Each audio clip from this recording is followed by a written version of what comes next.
di sini saya akan menjelaskan tentang aspek keperlakuan pada audit internal dengan dosen pengampu Bapak Dr. Yune Eka Saputra, SE, MSc.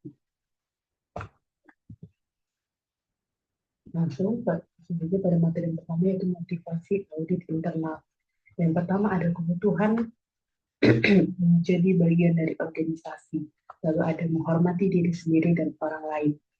Hubungan gaya dan manajemen. Yang pertama ada gaya mengarahkan, 2 ada gaya melatih, 3 ada gaya mendukung, dan 4 gaya mendelegasi. Perubahan manajemen.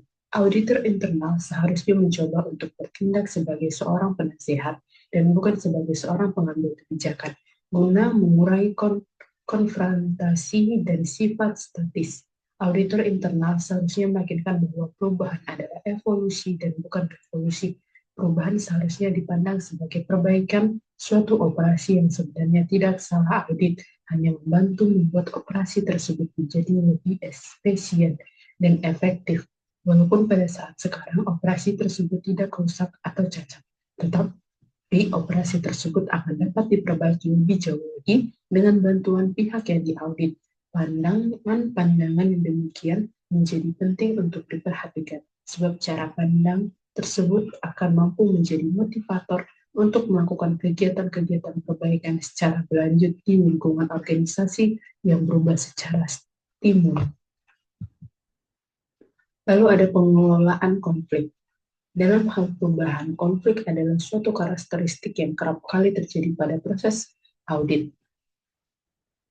Konflik seringkali membantu pencapaian tujuan audit, tapi jika tidak ditangani lebih awal, maka konflik akan menjadi lebih tajam dan luas. Konflik dapat terjadi dalam hal yang pertama, lingkup seperti terhadap manajemen.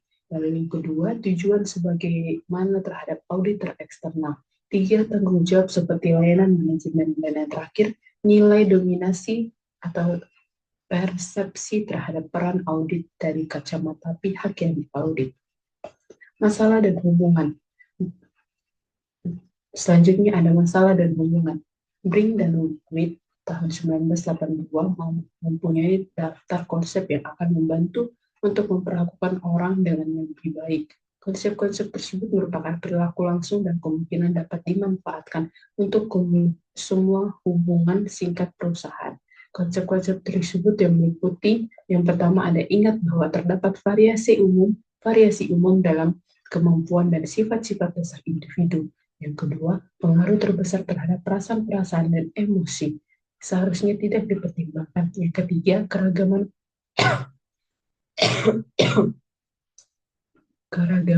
persepsi seharusnya juga dipertimbangkan. Staf pihak yang diaudit tidak memandang dengan cara yang sama seperti yang dilakukan oleh staf audit. Selanjutnya ada karakteristik umum individu. Brink dan Fit juga telah membuat suatu daftar mengenai karakteristik kelompok individu dari orang-orang yang berada dalam berbagai tingkatan.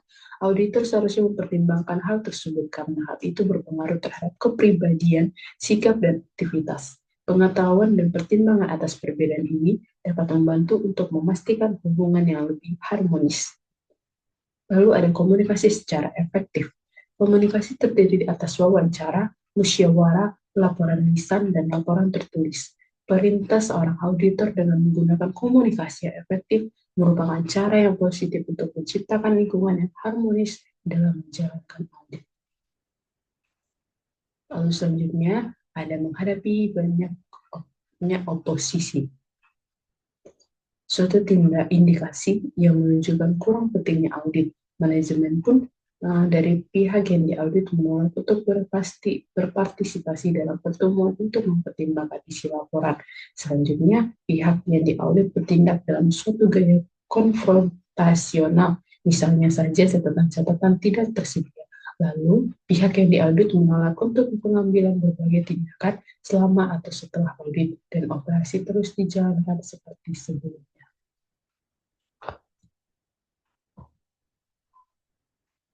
Baiklah, sekian penjelasan dari saya.